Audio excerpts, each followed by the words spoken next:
Hey everyone, Potter Sam, welcome to part 8, I think it's 8, of our Model Factory Hero 112 Lancia HF Delta Integrale Evo 92 video build. It's a long title, that one, for this build, isn't it? So today we're going to deal with further priming, the painting and the decaling of this model. I've been putting this off for ages because I've been terrified of the decal, to be honest.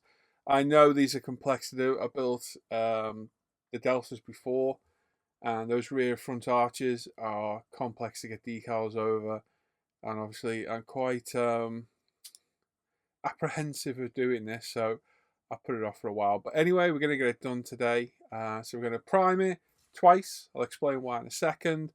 Paint it in our wonderful Paint Nuts paint, which is a beautiful colour, and then get these decals down. Fingers crossed. You've seen the thumbnail. It'll go okay, and it does. It goes all right. So, yes, let's get into this build. This thing's turned into an epic build. I'm really enjoying it. If you don't know, I've got an order the Lancia 037 in 12 scale from Model Factory Hero as well. Martini scheme. It's on its way. I'll review it when it comes, and I'm really looking forward to that one. So yes, really enjoying this build. I really am.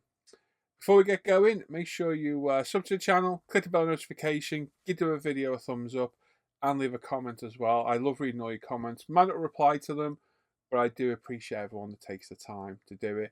And look down below, there's ways to support the channel, including Patreon, which I'm going to talk about now. Hey everyone, please subscribe to the channel, click the bell notifications, get notified of our latest videos, give the video a thumbs up or a thumbs down, and leave a comment. I do read and appreciate every comment you guys and girls leave behind. I may not reply to them all, but they are all appreciated. And there's a link in the description of the video that takes you to a big long list of all handy videos and a lot of the products I use in my videos. You now have the chance to support the video content creation by using Patreon or the PayPal me link in the description down below. All the videos always remain free to watch. This is just your chance to help support the videos. Okay, so we're back to the Model Factory Hero 112 Lancia Delta. Painting today. Now, we have previously masked up and painted our silver engine bay. That has now been reverse masked, as we can see. So we hopefully don't completely ruin our hard work. We're going to need to touch up later on, because there's no way we're going to avoid overspray on this thing. I don't think it's going to be possible to do at all.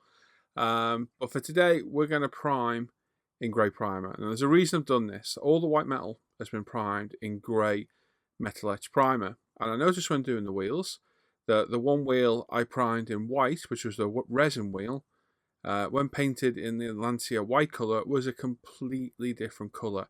It was a lot brighter white, completely, you could see it when you put it next to each other.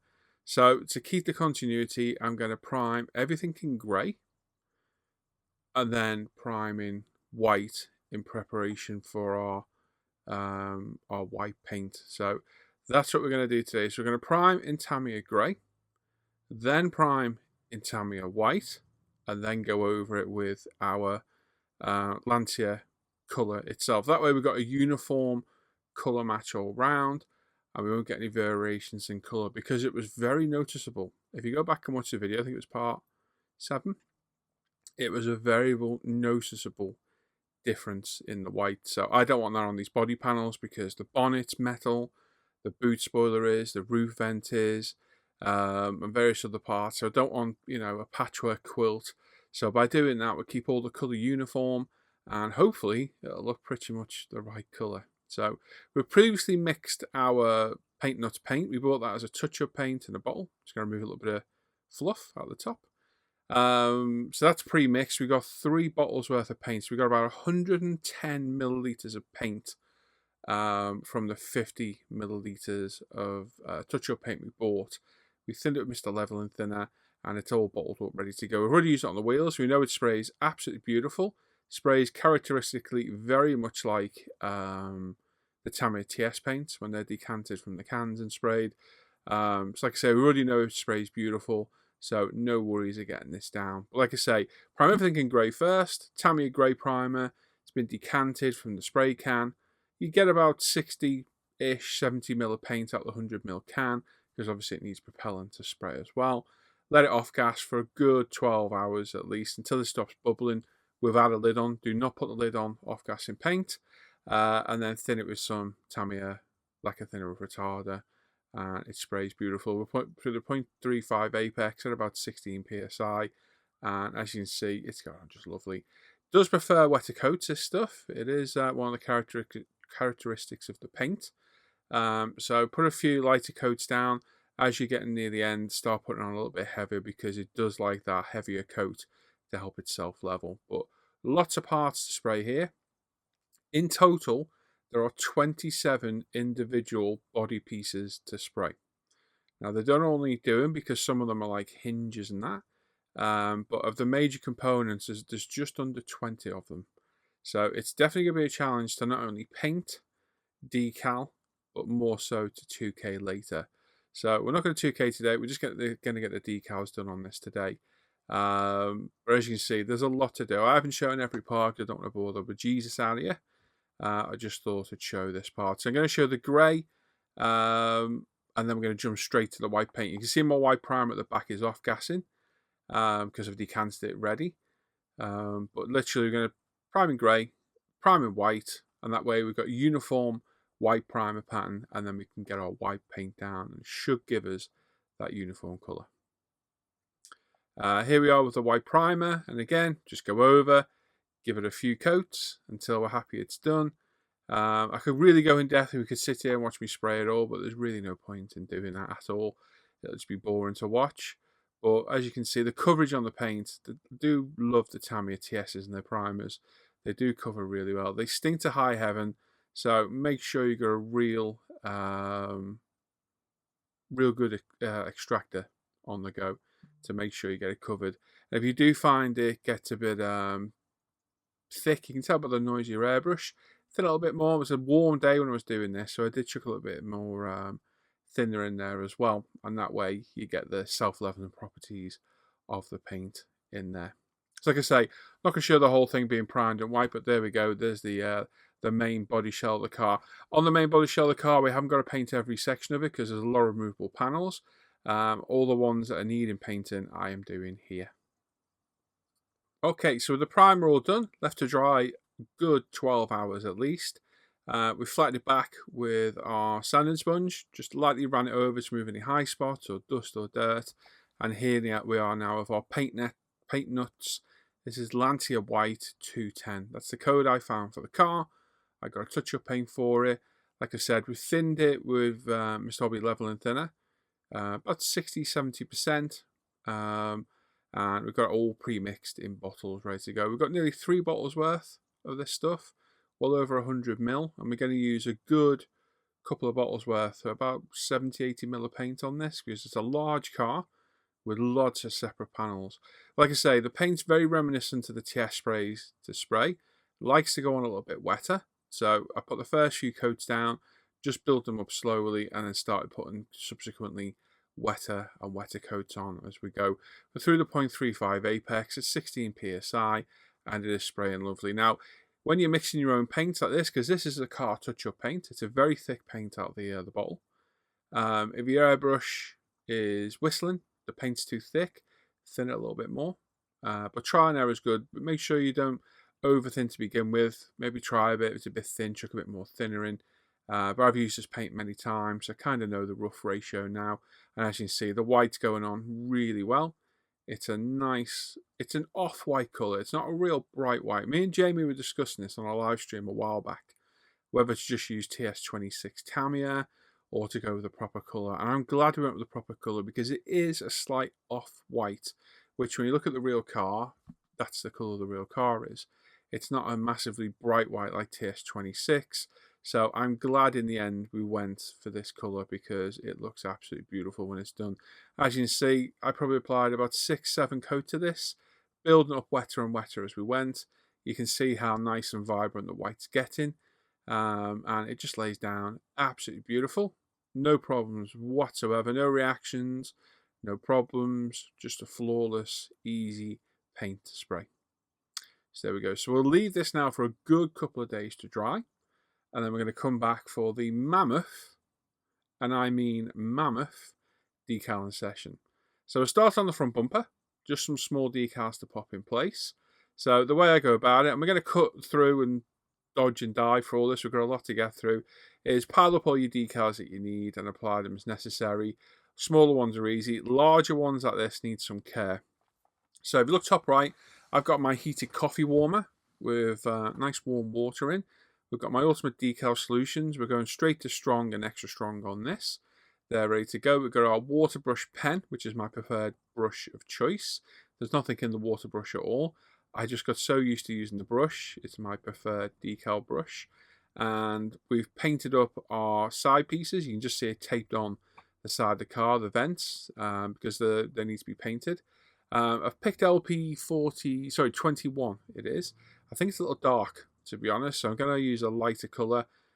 We can do that later on, that's not a problem, but we're using it as reference now for lining up this roof martini stripe. So as you can see, line it up on the sides, making sure it's equal each side, and then standard decal procedure, get rid of any moisture from under the decals, dry them off, use the brush to push out any moisture, use the cotton bud, and then at the end use a cloth or a nice clean piece of tissue to gently wipe over. Now these decals are fantastic. They have some rather ropey looking adhesive marks on the top. Once these are cleared, they'll go. But superb decals, very malleable. They conform beautiful, no issues whatsoever. But Jamie's ahead of me on this build. We're building these together. So kind of a little bit of a heads up from him the way he did it. So he started from the roof and worked his way down. So I'm going to apply all these larger decals together. So any of the decals like on the doors where you've got the door handle cut out, I'm going to apply them in place, and then we'll put the rear C-pillar quarter panel decal in place and line it all up with the roof one and the door one. That's my plan. And then we'll add the front door one, and then the front wing, and then the bonnet. And that way everything should line up, and hopefully we'll be okay. Now thankfully the decals went on pretty drama free. They are tricky to do because it's quite a complex shape, this thing. Those front and rear arches are quite technical to get decals around. If you've built a Hasegawa 24th scale kit, they're really difficult decals to get to conform because the decals aren't great. Thankfully these are high quality and they fit on and just conform beautiful. We have one or two slight creases here and there, but we got rid of most of it with a combination of heat and the UMP decal solutions and a bit of stubborn perseverance from myself. So a good few hours worth of decaling.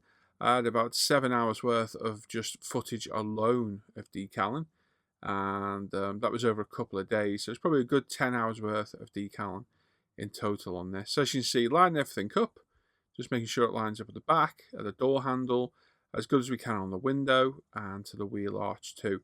And obviously paying attention and being conscious of getting rid of any air bubbles or creases or any areas that don't quite conform. You see a little crease form there.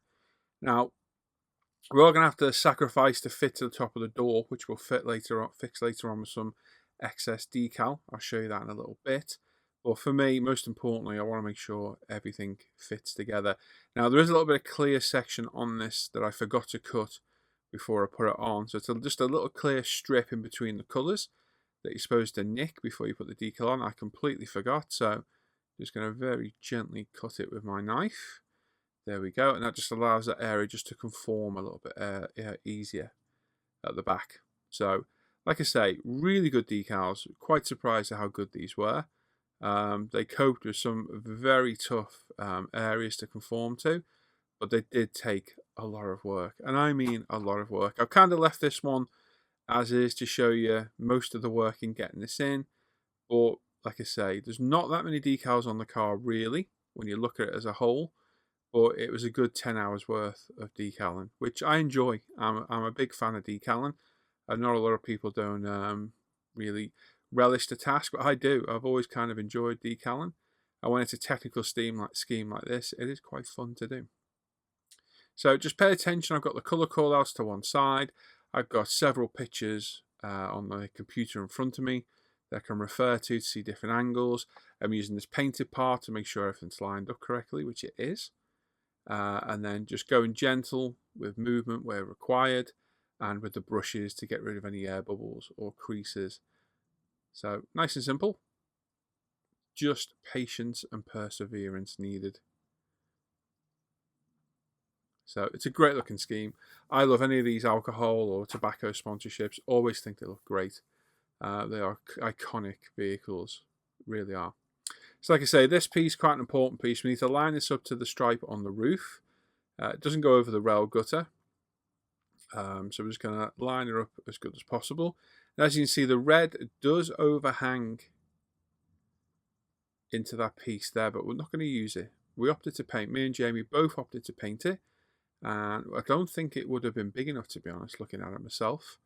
But this is the way we're going to go. But more importantly here, we need to line up that blue stripe at the top and at the bottom onto that red decal. So just the careful positioning, and then start from the top to the bottom, using the brush to gently conform it in. And if it doesn't fit, move everything around. There we go. One thing I love about these water pen brushes, they are synthetic nylon, and they are super soft, and they're perfect for decaling. Absolutely perfect. And I just got so used to using it, I kept using them as my decal pens. The original idea was to put the decal solution in the water pen, and as you squeeze it, the decal solution comes through the pen. These are pens for blending watercolours with water, which it worked great, but because they're not airtight, the decal solutions lost their potency over time. So I started to put them back in the bottles, as you do. But like I said, I got that used to the brush. I've just continued on using it. Now let's put the rear quarter panel on here. Because this decal's in one piece at the back. We have to cut that later. I miss it on this side, but I catch it on the other. So we'll go back to that in a little bit. So you need to make sure your panels are on properly, because these are only push fitted for now, because you don't want it falling off mid decal. This side holds on really well. The other side, not so much. But basically, we need to get the decal in place, get it all set, conformed, then slice it with our knife, and then we can get it to conform to the edges as well. And again, continuing on to the door, we'll get the martini stripe on there as well. Line it up with the door handles, and then line it up where we think the front is going to go. It's quite simple. It's just you're juggling with one hand while doing something else with the other, because you've got that many decals on the go, and you kind of need them all in one place at once before you fully commit to setting the last decal in place, because you want all these stripes to line up. So it is quite a technical scheme to do, but with some planning and a bit of careful application, it's pretty doable. It's not too bad at all. Like I say, great looking scheme. Really is an iconic car, this, for me. And it's nice to finally get some paint down and decals down. I've been kind of dreading this stage for a while and putting it off. And I'm glad it's done now, because it's a huge step. The next one we've got after this is the 2K, which again is going to be a challenge. But thankfully, because of all the separate components, we can spray them all separately in a couple of sittings. Like I say, we're going to cut off this excess decal. So a nice sharp blade straight into the edge, fold the panel line, and we're going to take this decal off, and we're going to reuse this later to touch up the top of those doors. So keep an eye on that. So I'm going to pop that in the decal tray for now to keep it nice and moist while we set all the other decals in place. Now, they're very stretchy decals, these, so you need to have a little bit of care and attention with what you're doing, but that also means they also set really easy in place. But on these back arches and the front ones and the bonnet, there's some particular areas that are quite troublesome.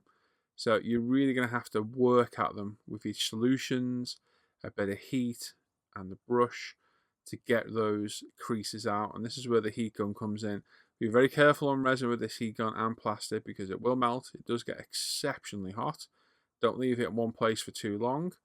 I'm just going to go around, warm the decal up, and this will help us conform them around any stubborn areas or into any crevices we need. Or, as we're trying to do here, watch, there you go, there it goes. Get rid of any creases like that. So the heat's a good addition to the arsenal.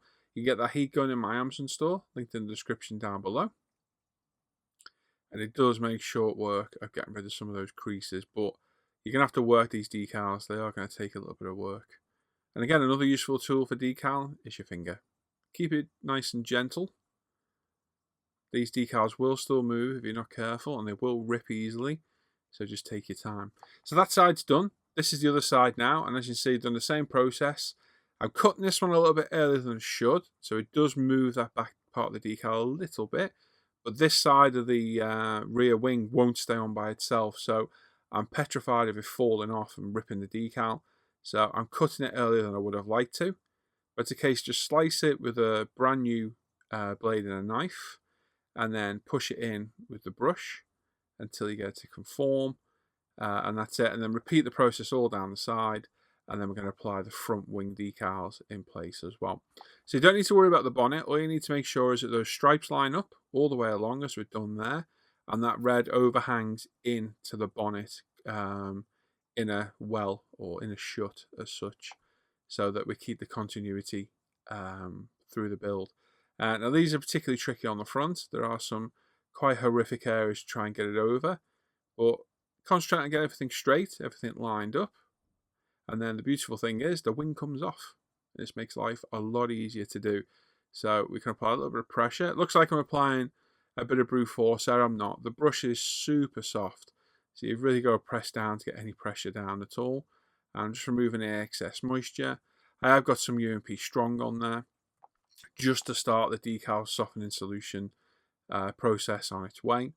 And it's just a case of going around. It's very repetitive and just work at them. I like to get a bit of solution on them, leave them for a minute, come back, work it again, and just focus on all those creases or areas where it needs to conform.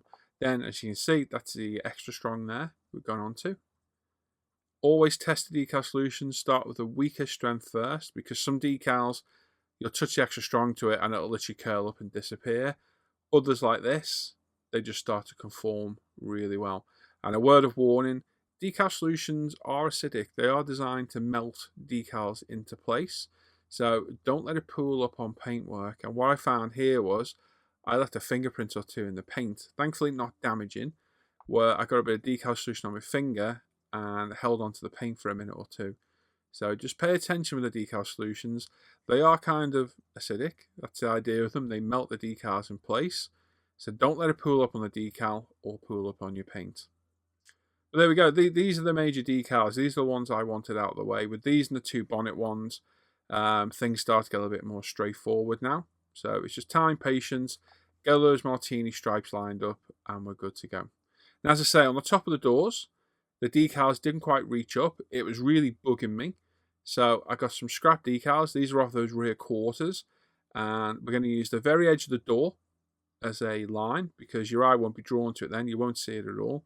And by the time we get all this to conform and set into place, you won't even see the join. It will not be visible at all. So get it held in place, get it cut to size so you've got enough of an overhang for the back. Line it up with the very edge of the door, and that way your eye won't see it at all. And then grab decal solution. We're going straight for the strong, extra strong, sorry. I'll put a little bit on there, leave it for a minute or two, let it conform, and then come back and hit it with a brush again. And then once you're happy, give it a few minutes. You can use a cotton bud to roll it over and conform it in place. Like I say, using the edge of the door, it's a natural edge, so your eye won't be drawn to it. You won't see the seam line at all. And there we go. Trouble-free solution for a bit that was bugging me quite a bit. So, like I say, just take your time. There's another area we're going to have to do this too as well. We're going to have to do the rear quarter panel, because there's a little line at the back of those where the decal didn't quite reach over. It probably could have, but I think it would have sacrificed the fit around the door handle and maybe the stripe line up. So I opted to touch it up. And where we've got the blue stripes going up the back, where we cut that at the lower half, you can see the white through it. So thankfully we get 3 strips of the blue, light blue, dark blue and red in the decals. As you can see, I've cut a little strip off for this part. We can use those to touch up all the areas. You can see that rear quarter panel at the back. You can just see the white showing through. So, like I say, just get rid of those little nitpicks that are going to annoy me. After all, we are building the ultimate model of this kit, and we also do as good a job as we can. Now, these are particularly troublesome decals. These were a bit of a pain to do. They're huge. They've got multi-angles to go over. We've got to get it overhanging the edge. Again, nothing to really line up, because the red just goes to red. But we need to make sure that it overhangs the edge a little bit, front and back. And we've also got to get it to conform over that quite complex curve, which takes a little bit of work to do. And then we've got to cut the grills to get the decal in there as well. Now, thankfully, Manufacturer Hiro gives us all separate pieces for the grills, so touching those up is no issue whatsoever. And as you'll see at the end, we did a pretty good job on this. Again, we got one or two tiny little creases in there we just couldn't get rid of. But again, using application of heat, the UMP decal solutions, the brush, and perseverance and patience, we got rid of any major issues. And you just see me there, look, just tugging on the decal just a little bit gently. The more you use decals, the more confident you can be in how far you can push them. And I know with decals like this that are very stretchy, I can give them just a little bit of a pull to get them to try and pull out that crease.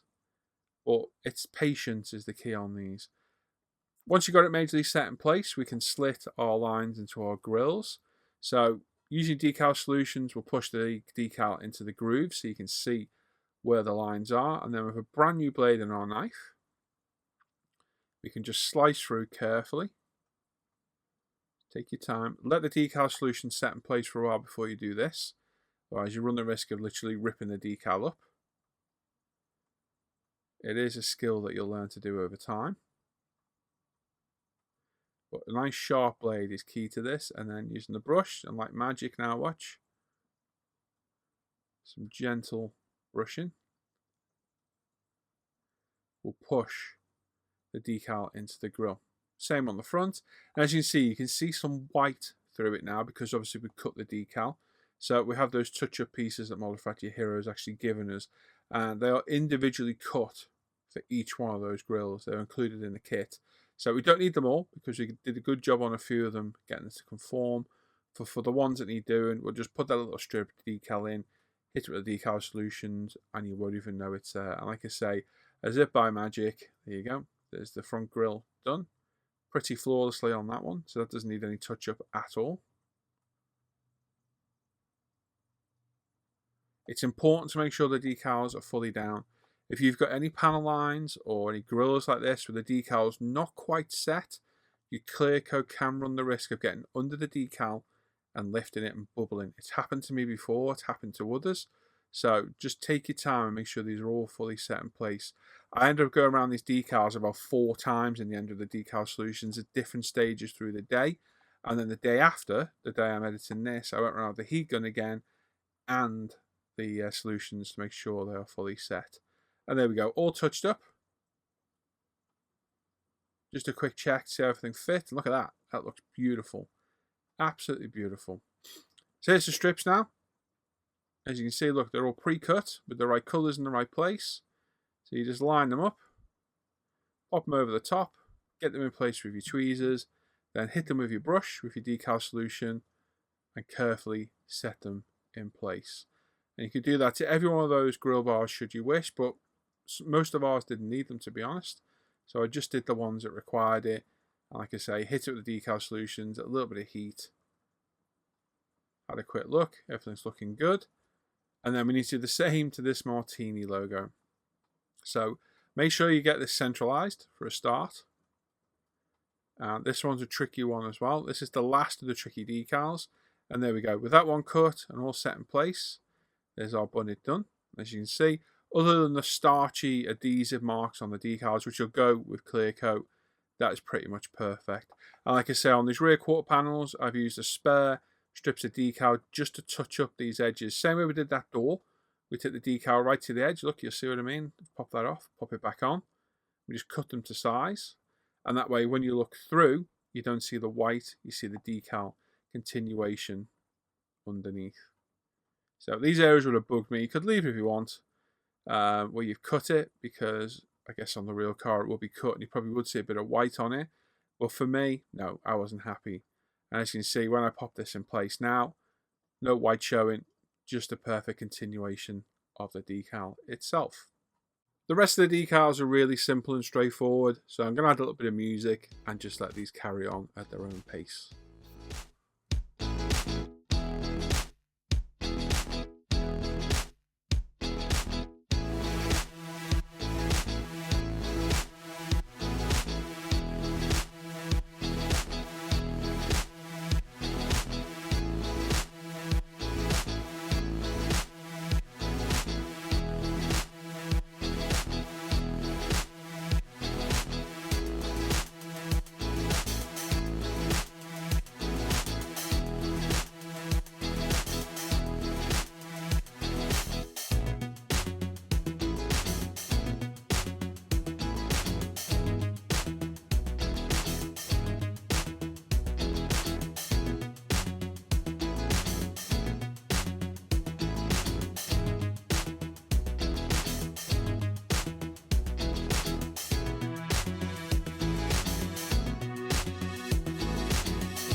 And there we go.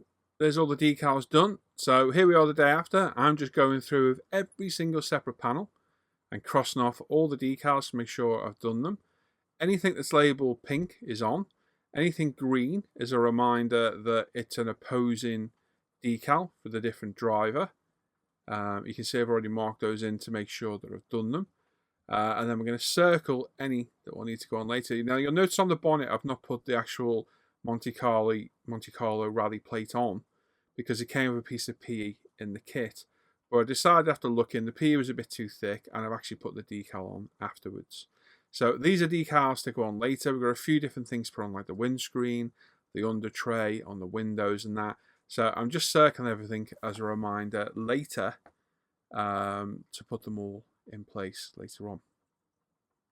And just a quick build up of the car because I wanted to get some pictures, which I'll show you at the end, to make sure everything lines up and how it looks. And doesn't that look beautiful? Really does. It's going to look amazing when it's 2K'd.